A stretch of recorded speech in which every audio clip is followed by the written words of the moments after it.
Hi, y'all. I'm Joe, your host and cannabis lifestyle guide, and you are watching Casually Baked, the podcast. It's high time. We had a high time together. Home base for the canna curious. So settle in because it's time to get casually baked. Hi, y'all. I'm Joe, your host and cannabis lifestyle guide, and we are easing ourselves into the new year with a special episode with one of my dearest friends and favorite people in life and cannabis, Dr. Monica Vialpando, PhD. Oui. She's so fancy. And I talk about her all the time, and I think you people weren't sure that she existed. Hi. This is her. I exist. I affectionately refer to her as Dr. V because when she was living in Belgium finishing up her PhD, I was living in Italy and we were friends, and I was there for her studying and her worrying and her getting ready. And so when she got her PhD, I was like, oh my God, you're Dr. V now. Like, I have this really cool friend. So yeah, I mean, I'm going to rewind back earlier when we first met because, you know, being an expat can be lonely. And I'm like, I found a fellow American. And then she's actually cool and she smokes pot. And so when we were having, you know, we met through a mutual Airbnb host, and there's dinners, they're drinking, and then all of a sudden it shifts to Italian, and then you're just sitting there, and it was so nice to have somebody to course with. And so you've been my partner in crime, and through all my ups and downs of the past, 5 years, 6 years now. Yeah. And the reason I'm in cannabis, I would probably be sitting in a cubicle right now in my pharmaceutical job, wanting to kill myself. You're so welcome, thank you. and you're welcome. So thank you.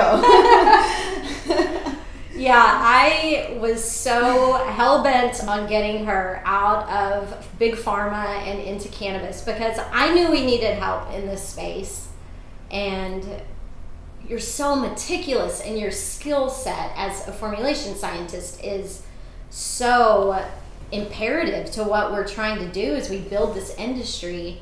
And I couldn't imagine an avid pot smoker with your pedigree not being in the space. Well, I think for me, I couldn't make the connection because I didn't understand, or I wasn't aware of the medicinal properties and all the untapped research that's still out there.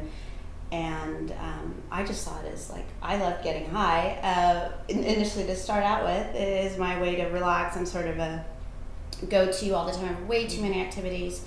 And when I smoke, it just kind of calms me down and helps mellow me out. And so not realizing why I enjoyed it because of its therapeutic properties, I guess.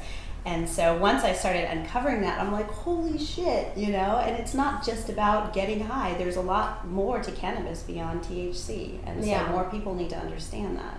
Well, and that was one of the things that I was really surprised about, and what actually made me feel like, oh wow, I am an actual pot nerd, is that you, as a PhD scientist, didn't understand a lot about the endocannabinoid system and the different cannabinoids within cannabis. And so the fact that I had been studying that stuff, I just assumed that anybody that liked pot was studying that stuff.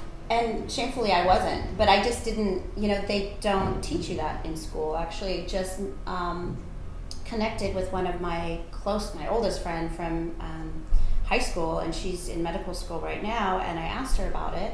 What do they teach you about cannabis? She said, oh, it was part of our neurotox program. It was a brief, maybe a paragraph on it, and that's how it, you know, affects your neurology. So how do they expect doctors to prescribe something that they don't study or they don't truly understand? So there's just a huge lack. There's more bridging needed between like medical practitioners, researchers, and consumers. For sure. And I'm trying to bridge that gap in the way that I know, where I'm taking the kind of more crunchy, science-y parts, and, you know, I ask you tons of questions all the time, like, okay, I read this, like, what does that mean to me as a consumer? And then, you know, I do that with a lot of people in the space and then try to digest all of that and figure out a way to tell people that isn't boring or exhausting and frankly is quick and to the point, because our attention spans are like this. Yeah. Especially if we're high. Yeah.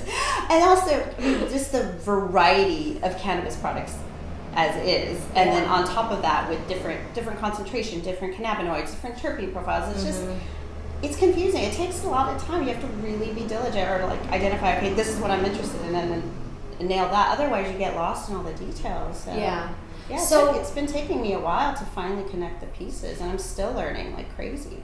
Well, and I think one of the things that I'm most curious about is from you being in big pharma and in actually big pharma in Europe and, you know, the UK and in the United States, and then transitioning into cannabis, what are like the big glaring things that you saw that either were a, oh my God, or, you know, like, wow, they're really advanced?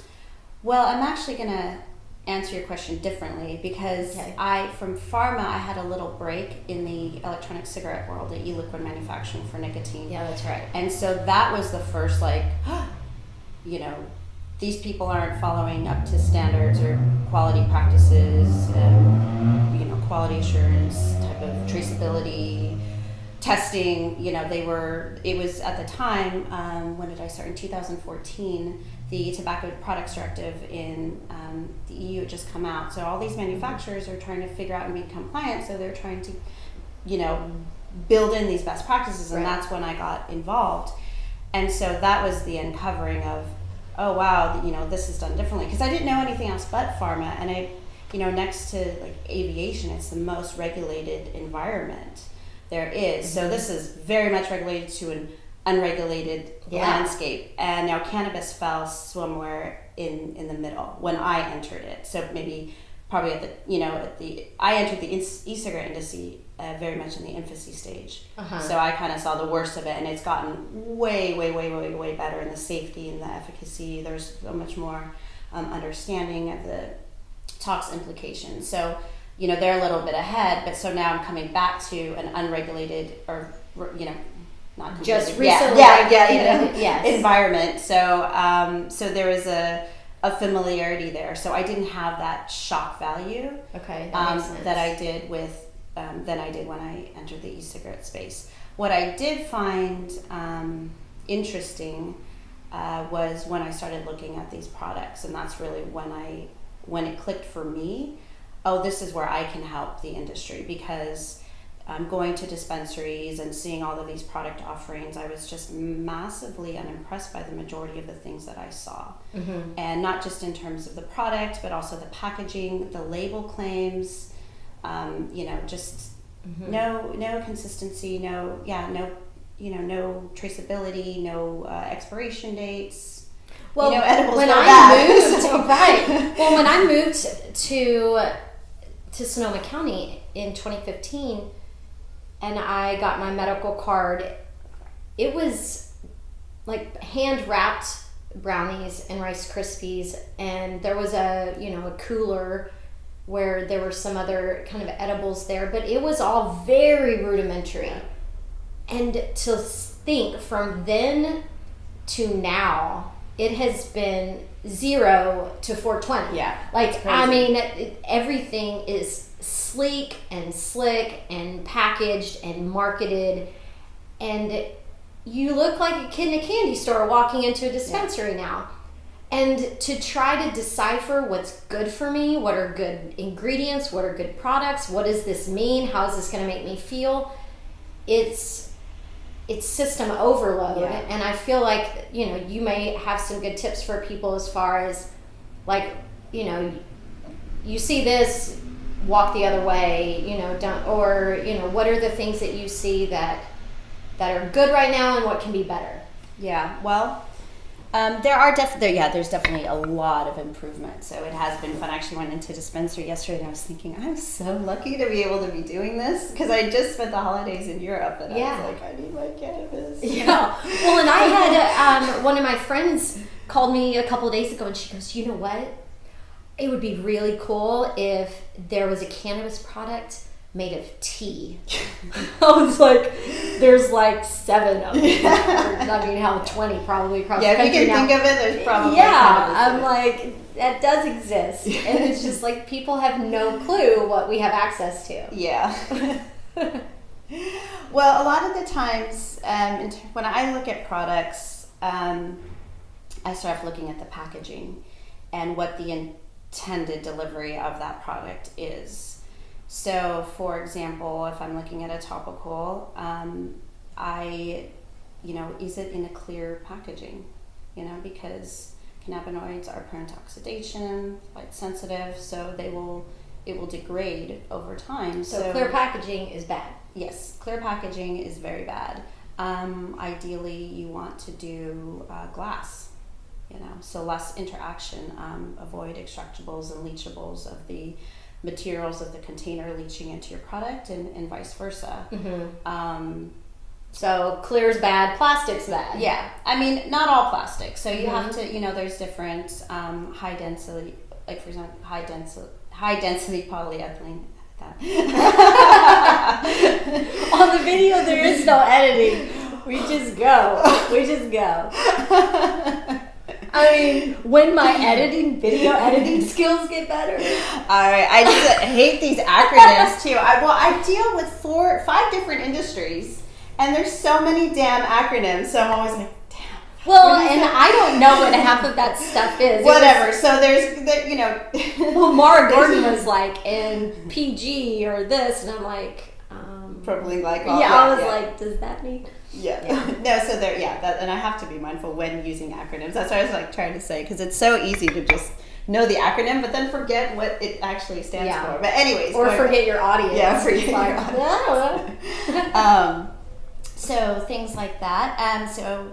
And then as well as for topicals, how is it getting delivered? So are you sticking your finger in there? So you're going to have from opening the jar, closing it. So again, air, light coming into it, degrading it. Well, and the other thing too, like when I share my muscle rub with someone and they open the jar, I have to say, listen, it's 1 dip per customer. Yeah. Like you put your finger in there once, it's not going back in. Like it grosses me out. Yeah. I was going back to my dispensary store yesterday. I always look at, I hadn't seen this topical, I forget the name. And they're like, oh, we can have a sampler. Here you go. And it's this jar, and it's about a quarter of it's left. And I'm like, I'm just gonna smell it. I'm sorry, I don't want to dip my finger in there. And I said, I'm sure there's many fingers that haven't been dipped. And the guys and the bud tender's like, oh yeah. I'm like, that's disgusting. Yeah. And so they do that at shows as well. Some of the shows. Some people, love the people that give the sticks, thank you people. I do that because you taught me to do that. Well, and that's the thing. And have a place for them to throw the damn thing away. Yes. And so if they're not bothering to, if you're at a show or dispensary, they're not bothering to think of those type of things, they're probably not thinking about the cleanliness and of their projection facilities, or just thinking a little bit more beyond, like, let's just put cannabis in this product and sell it, like there's different levels of that, so and this may be, well, as a cannabis gun for hire, you go into a lot of labs and a lot of facilities. Are they stepping it up? Are there people that have clean rooms and are doing it right, or what does it look like behind the scenes? Yeah, everyone is stepping up their game, and usually, what I've seen, I've been very much impressed with the industry, and everyone is trying to do their best. Like you say, you don't know what you don't know, right? So but they're always open for improvement because they want to have best practices and they want to get a consistent and good product out. I'll do an initial screening. If a client's interested in my services, then I'll do a phone screening, and from that I can usually gauge, are you running, out of your bathtub, mixing up some things, or not. So I wouldn't even interact. You wouldn't entertain. So I can't really tell you any shocking, dirty secrets of the cannabis manufacturing facilities. All I know that the clients that I've seen and I've interacted with have, really want to do their best, and some are a little bit more on point than others, but everyone's moving into, that trajectory. Well, shit, that's what I want to hear. Yeah. I don't want to hear dirty little secrets. No. Like, I want to feel like I can go in and feel confident buying the products Yeah. that are out there. So I'm happy to hear that. But I do think that there needs to be more collaboration between industry professionals. So, like, for example, there's there's ASTM standards, which is an international standardization body, and involved in many different industries. And I believe it's 3.7. They're starting up the cannabis space, and so in implementation of quality control procedures and practices, and standards of like labeling of your products. This is so yes. fresh, especially going back to the topicals example. Mm-hmm. They'll say 50 milligrams of cannabinoids. Like, well, what the hell does that mean? How big is your container? Mm-hmm. What is it? What megs per mil is that? What's the concentration? Because that's going to dictate the efficacy as well of your product. There's no, if I see 3-to-1, is it 3-to-1 CBD to THC or THC to CBD? Right. It switches off between companies. Well, so things like that. isn't it supposed to be THC first, CBD second? I don't know. You tell me. Well, what about then throwing THCA and Delta 8 THC and like, yes. we're going to start getting very creative with these ratios. Mm-hmm. The more we learn about these different cannabinoids and yeah, we need to standardize that because people, you need to be, you look at the back of, food label, that's standardized in how the order of, how things are listed and how and that the graphic is the exact same thing on every packaged good. That way you just instinctively know where to look for what you're looking for. Yeah, exactly. So if you're brand new to using cannabis, you go to, a dispensary, you're interested in a few edibles, you can like look at them back to back without having to bust out your calculator to see like what, Right. Or, and that was the other thing. I'm very sensitive with edibles, so I was shopping for that specifically. She's the one that always tell the edible stories now. Do we need to do a side? Oh no! The people that listen to the podcast know exactly who you are. Anyways,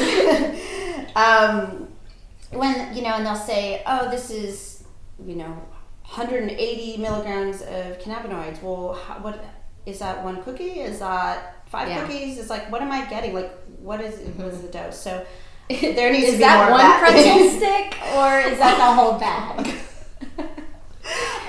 I thought you were talking about Sicily. Oh, I think I've told that story too. Okay, I might have missed that one. Yeah, but I think that one you've been a cautionary tale a couple of times. Edibles. My tolerance is building up, but I'm still you don't know. And then the other thing is I get with edibles is probably a lot of people in the audience, it might give you, I think I find one brand that I love, and then I don't know if I build a tolerance for it or whatnot, but then I'll get another batch and it's not hitting me the same, or it's just not right. So it could be inherent things in me if like I've eaten recently or not, or if I'm tired or not. So these things play in the like all of external that plays variability, or is that some of the variability in their processing and their sourcing? That's they can contract with the same farm, but it'd be 2 different crops of cherry cheesecake, and it's going to hit you a little bit differently. But the other thing too that I read that they're finding is that you do build up a tolerance. That's going to be really loud. I'm just going to sit right here. You do build up a tolerance for the different ones. So, when you go and you buy pot, I know it seems like a great idea to get the 1/8 or get a 1/4 ounce. Get a gram of like 4 or 5 different things. Like, that's the best way to consume pot. Yeah. So there you go. Oh, and so stick that in your pipe and smoke it. And then going back to packaging, don't keep it in those plastic baggies. I'm kind of guilty of doing that. But I live in 300 square feet of nothing. I can't wait to have a space where I can have all my pretty jars that are not clear and be able to put all of it more up. containers. just Yeah. create more small containers and the little Bovita packets in each one that I love using those, and that's what it's, it just protects the glass jars, again, reduces sort of the moisture ingress, which will, further increase the degradation of the cannabinoids and the terpenes. Go. Green is ready. It smells so good. And what'd you say this was again? The cherry cheese. Okay, that's what I thought. That's why when I Gold seal. I don't often have to buy, just being in the industry, I don't have to buy cannabis that often, but this is when I made a big purchase. I just loved the strain, so. And I appreciate it. Yeah, we're mixing our lip glosses. it's okay. Shredded. Yeah, so we're in the dispensary, we're looking on shelves, we're finding what we want and how to compare. So Yeah. you've talked to us about the containers and the packaging, labeling. Yeah, even I use the top example of topicals, but even if you think of vape, are the cartridges plastic or glass? There's simple rules of thumb to kind of follow, and it's just, as the saying goes, all that glitters isn't gold, and so it might have some nice buttoned up packaging, but dig a little bit deeper and see if there's any science behind it. There was a company that I reached out to that I really liked the texture of this topical, and but there's no claim of what the cannabinoid ratio is.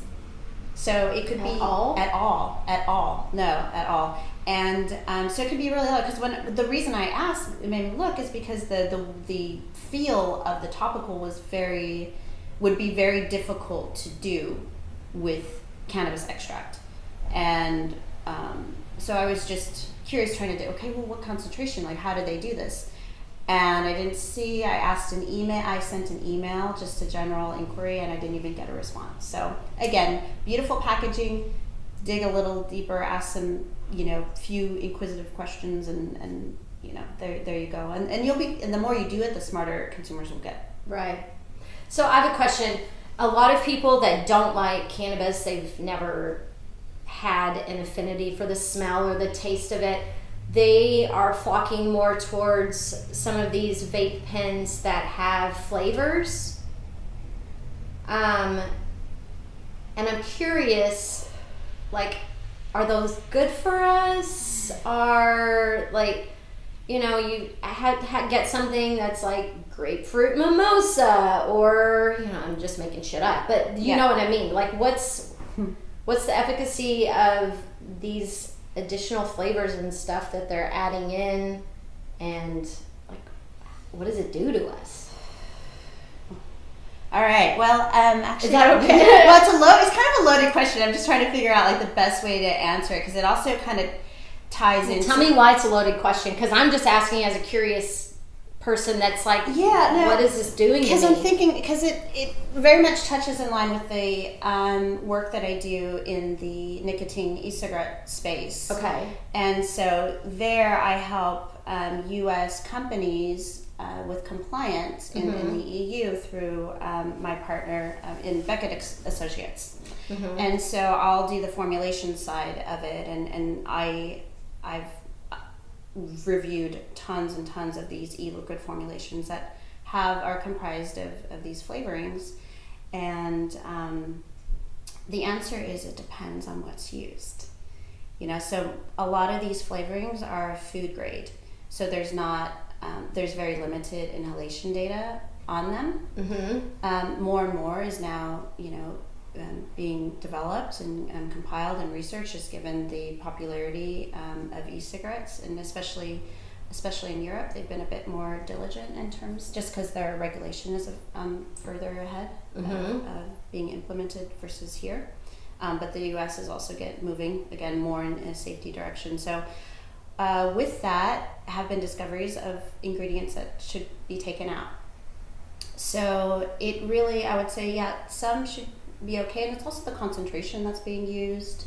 So there's a lot of factors that are hard to define.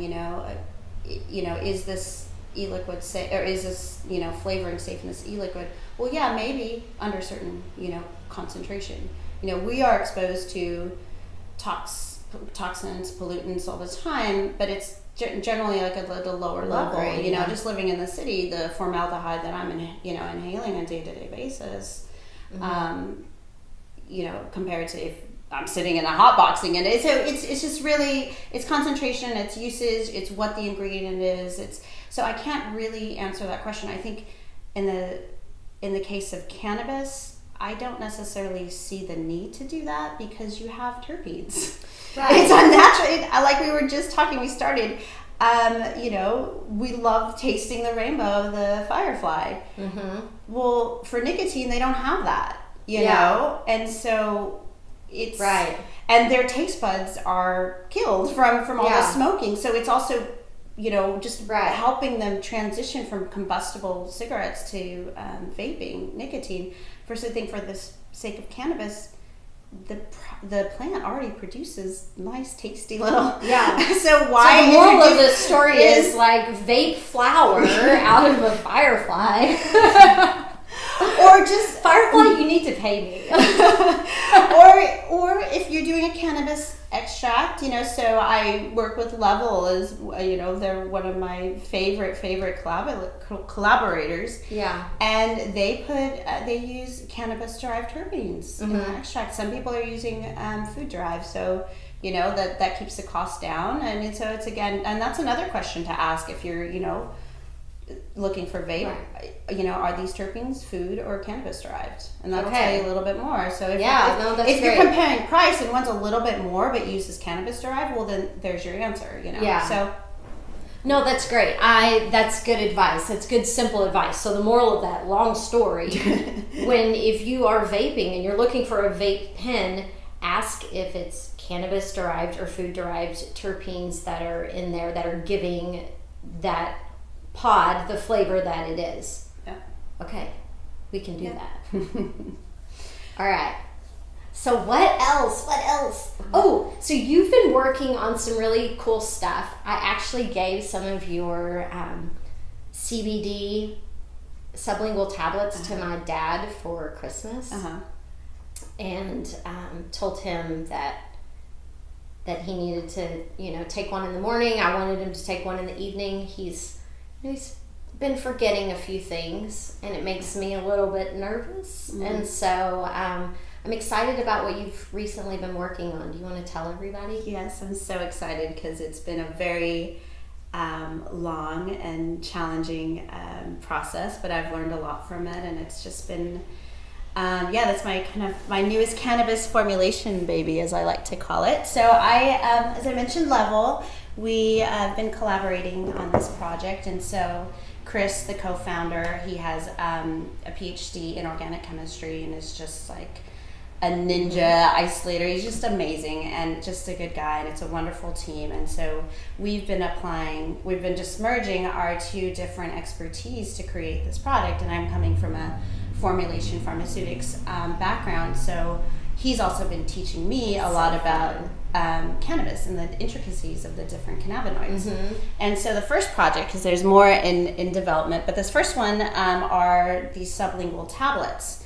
And so when we say sublingual, that's below the tongue. So tinctures are that's how tinctures are taken, and it's so the advantage of that is that the medicine gets absorbed immediately into the bloodstream. Now, if you were to eat something, swallow it, it has to go through your whole digestive tract, so it gets dissolved in your stomach, and then it has to go through the intestine and metabolize into the liver, and then it gets into your bloodstream. And it's going to make you feel differently because of that. Yeah, and because of that, it will also circulate longer through your body. That's why you feel high longer when you eat something versus vaping,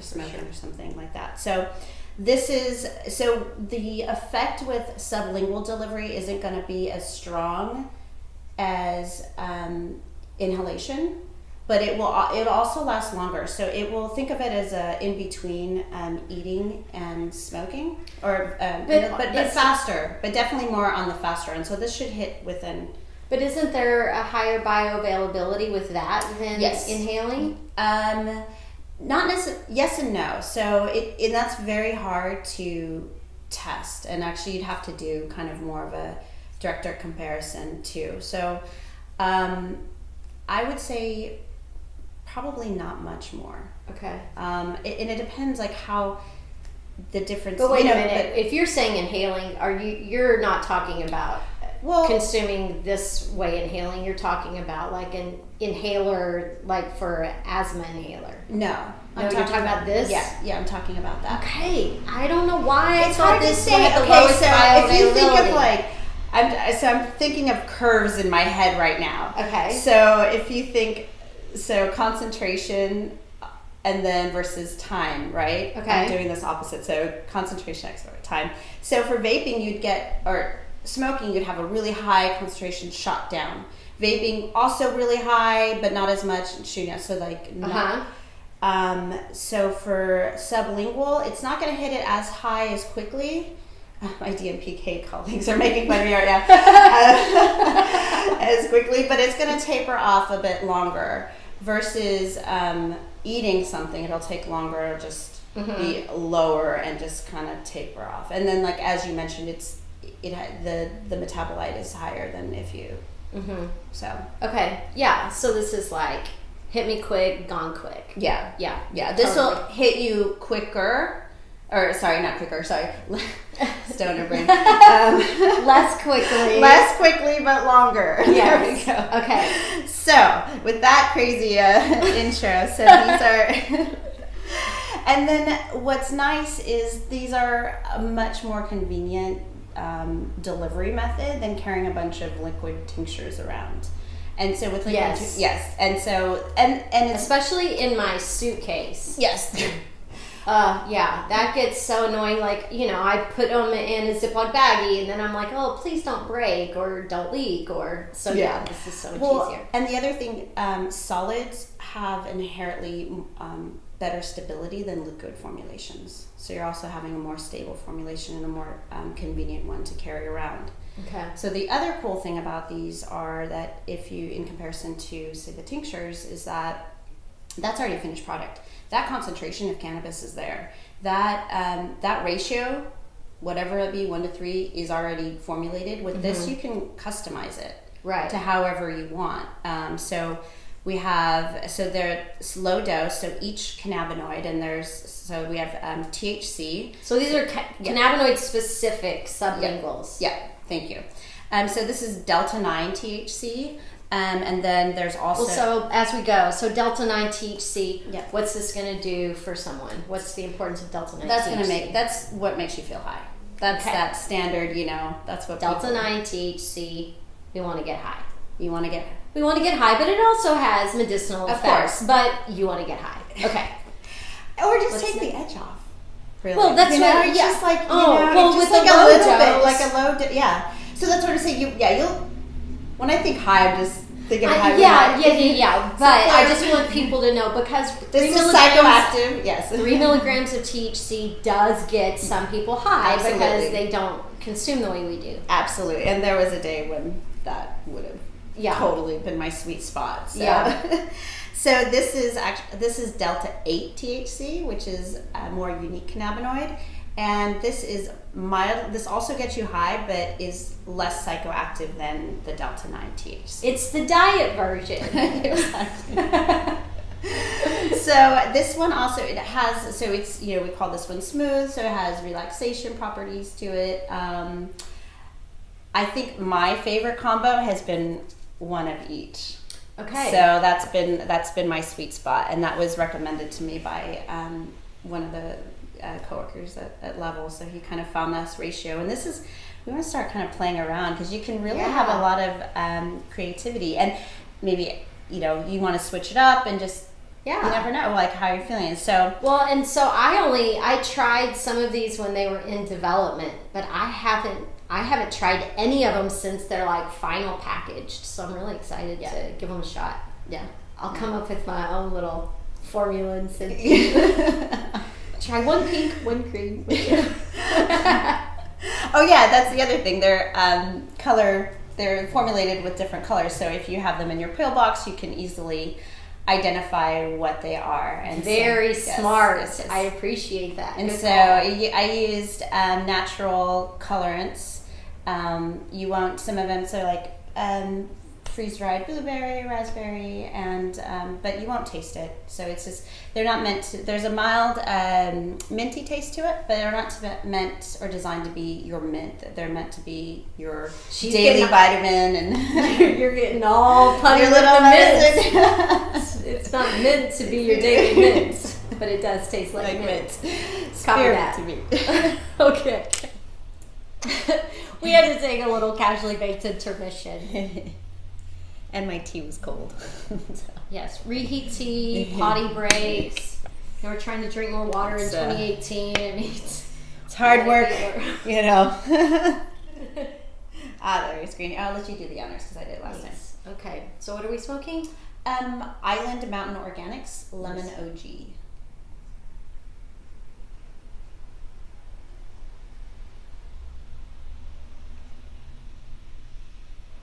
No, it tastes really, really nice. Yeah. Wow, that tastes really good. Yeah, it does. Yeah, it's one of my favorites too.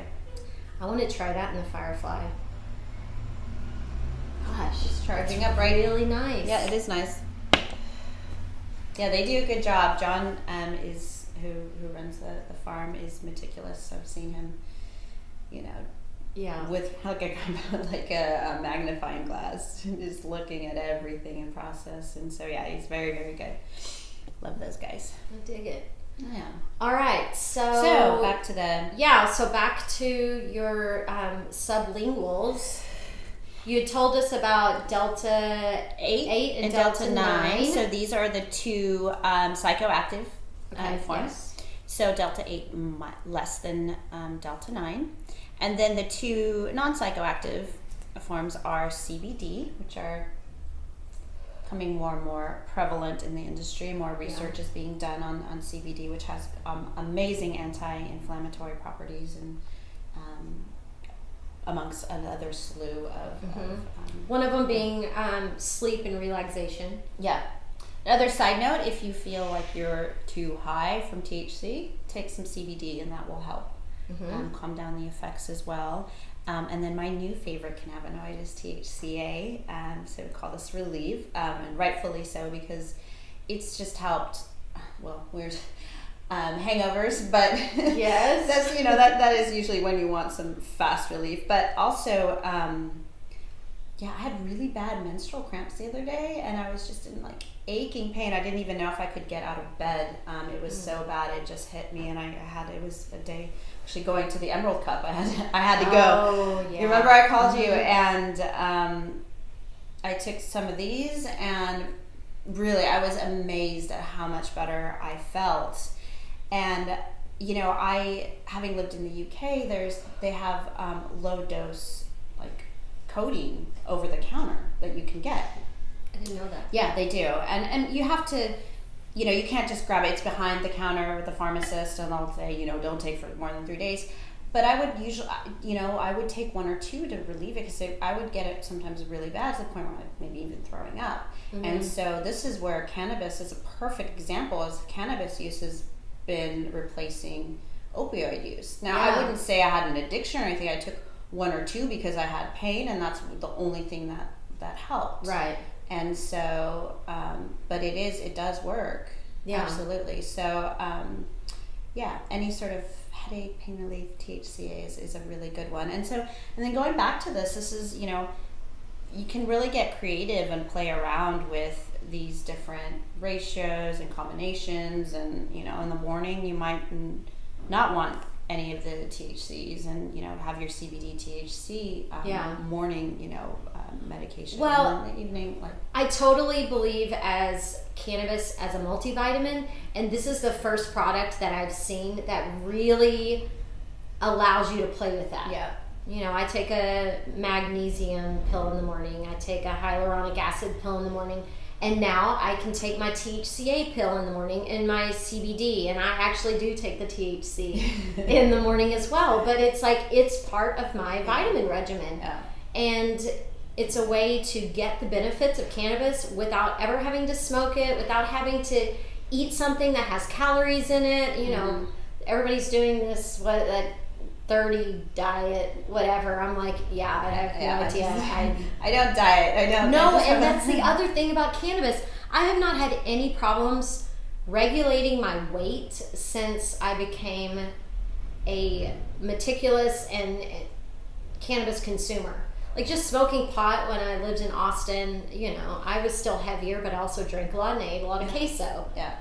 But well, the other one, actually I forgot the little packet, but we have THCV as well, which is shown to have appetite suppressant. yes. So speaking of weight loss, so that one's coming out. I mean, that's a harder cannabinoid to source. So, you know, that will be the most expensive one. yeah, Is that what you're telling me? range. So, you know, THC, you know, plants are bred to express a lot of THC. So, the cost of these different boxes will range on the cannabinoid. But, you know, you find you take a THC and maybe a more expensive one, you can, you know, work it around that. And these are not cost prohibitive whatsoever. Right. And if you think about down the line and like sort of the, you know, illness prevention that you're incorporating in your lifestyle, it's just just addictive. Maybe you can pass along a consumer tip to Level and see if they'll put them together in like, you know, the full pack.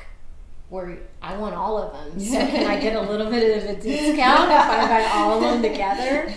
You know, like the pro pack. Well, I think you just told them. So.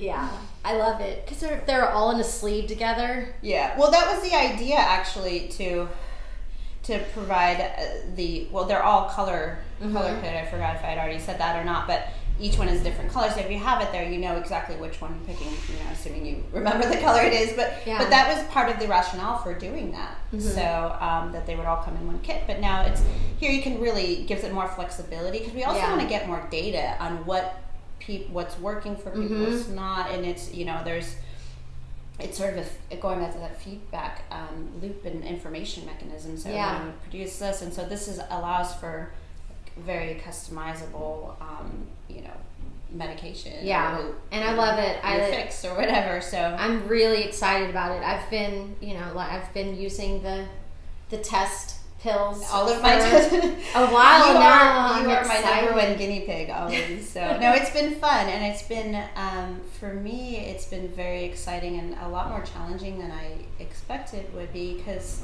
you know, this is a low dose tablet. And so I didn't think that the influence of the cannabinoid would have such an impact on the tablet properties. And I'm just uncovering some more surprises, and that's what I just love about this research and this plant. And so it's been a really, really fun engagement. And the fact that you are so meticulous and you love the plant so much, and you are constantly refining and making not only the product better, but, you know, adding such benefit to the team and all of your insight was why it's been so much fun for me to work with you on our muscle rub. Yeah. And we already have quite a few people in the audience, as well as people that would never listen to my podcast who are huge fans of the muscle rub, and being able to push this out into just my close-knit friends and family network where I can constantly go back and ask, what are you using it for? How is it helping you? And it's been so fun to get feedback for it helping gout and knee replacement surgery pain, like the muscles in Katie's leg. She was like just everything trying to counter and help with the knee. She was like, my legs just ached. Yeah. She like sent me this voicemail like, please put some in the mail. I'm out. I'm dying. Well, I even got out too of it. And one of my friends, Lupus, I mean, she keeps some at work. She keeps some by her bed, and triathletes are finding it working for them. So it's so great. But I want you to talk a little bit more about how it came to be and why everything that's in there is so important, and then, you know, why we're not Why it's not out yet? Yeah, it's why? not out of the out into the Yes. unleashed yet. Well, yeah. So the muscle rub was probably years of development. Now, not specifically on this muscle rub alone, but yes, going back to when I was living in Europe, and formulating is my passion. It's what I do. It's what I studied. But also yoga and wellness and is as well. And I felt that working for the pharma industry sort of was a conflict of those two worlds. And so I found solace in formulating natural skincare products in my kitchen. And so I started back in 2013, 2014 researching. And then when I moved to Manchester, where we have a lot of rainy days, you keep yourself occupied. Can't always go to the It's pub. a very Manchester day today. Yeah, here in San you would say Francisco. Mancunian day. Mancunian day. And so that's when I just started ordering oils and essential oils and just playing around with different options. And it was helpful. I lived in an amazing little hippie community, and so there was a lot of other products I could research and just starting to hone in more on this area and what's being done and the challenges. And it's hard to make a natural a skincare product all natural good. It's has inherently, there's variability in it, and just can't use these strong preservatives and antioxidants and all that stuff. Well, it's kind of the fun challenge of getting back to basics. Exactly. Yeah, exactly. So, so fast forward, I was always, making different balms and scrubs and stuff for friends. And then I move over here, and then we start really honing in and working on this cannabis muscle rub together. And so we, based on your market feedback and the things that you saw and what I know you So I think basically what I had done was tested every muscle rub I could find in California and Colorado, and there was just one that I really loved, and unfortunately it was in Colorado and I'm in California. And so I just was like, Monica, this is what I know here. Be smart and diligent and make something freaking awesome. And so then she got started with these basics, and then I got to just be the test test study and all the different scents and formulas. And so the list of ingredients is on the website, but you meticulously chose everything. I did. So I was focusing on anti-inflammatory. That's what I wanted to hone in on. And CBD, as we mentioned earlier, is shown good and pain relieving anti-inflammatory properties, but so are other ingredients. So it has a high concentration of arnica in there as well. I, through my yogic training, also studying some Ayurveda and some of the ingredients that use that. So I put chaulmukra oil in there. It's been used in Ayurvedic and Chinese medicine for actually used to treat leprosy. So it has good skincare properties. Yeah, nice. And so just taking time to research what's going in there. I see so many. If I look at the back of ingredients, so many Me Too ingredients. Nothing with a little bit more. Why is that? And so that's really what I tried to do. And so in that research, it took a little bit longer. And then also as part of my research of, just general skincare formulation, you think of, natural absorption enhancers and those, terpenes and terpenoids found in specific essential oils. So, the challenge was getting those terpenes that I wanted in the formulation to help pull in and absorb the CBD, finding that in the right ratio of a nice scent. And so I also wanted to make that was a huge thing for me. Yeah, the scent took forever because I wanted to make it gender neutral. I wanted to make it complex but not too busy and balanced, with base, medium, and top notes. And when you smell it, so I'm really proud of it. And so I was at a conference last year and I opened it up. And these guys next to me, they're like, "That smells amazing." I'm like, "Well, thank you." But that's the point. I wanted it to appeal to both genders too, because it's it's not. We all suffer from pain, like Linda. Well, and one of the other things that was really important to me when we were creating this, besides the scent, was how well it had. Well, I guess it's called just glide. Like how good the glide was, because I use it in my massages, and when I would take other topicals, they would almost use the whole jar, because it took so much, because it was hard to like rub into my body. And so I'm like, okay, you only use the topical on my shoulders, under my shoulder blades, like, because I was trying to preserve it.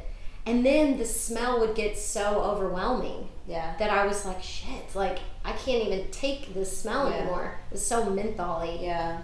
And then, so we even got our massage therapist involved with this. Yeah. And so Drea, would use this during my massage, and a lot of times, in the beginning there were some scents that I was like, okay, I can't take it for this long, but then this one, like, this is perfect.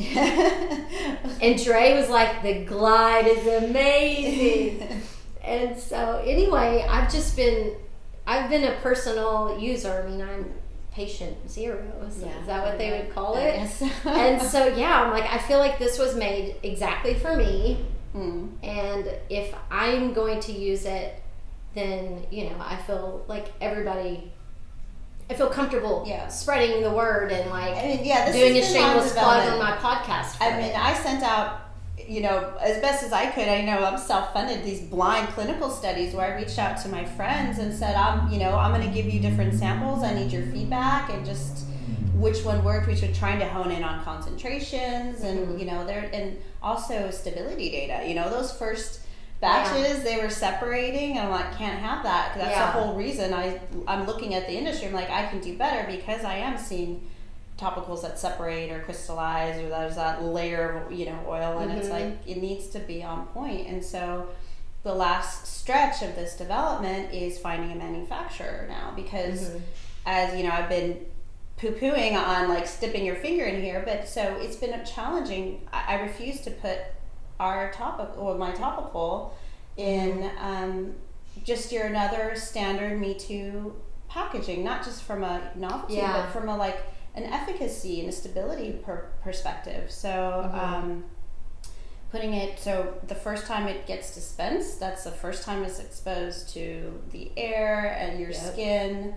Since bacteria from fingers and all kinds of stuff. It's so important. So we've honed in on, and we're that's the final stretch. But it's been a good lessons along the way. But so once it's done, it's been a few years in the making, and it's just making right decisions and not just pushing out whatever Yeah, and I think now is even more important as it's getting more and more crowded. This And so right now, the muscle rub that you're purchasing is made with this woman's hands. Like, we're batch producing it right now, and so that's another part that I love, is that it's small right now. It's in in these jars with our little sticker on it. I mean, it's so simple right now, but it's just these two girls right here doing it. So it is pretty fucking simple, but it's like complex and amazing at the same time. And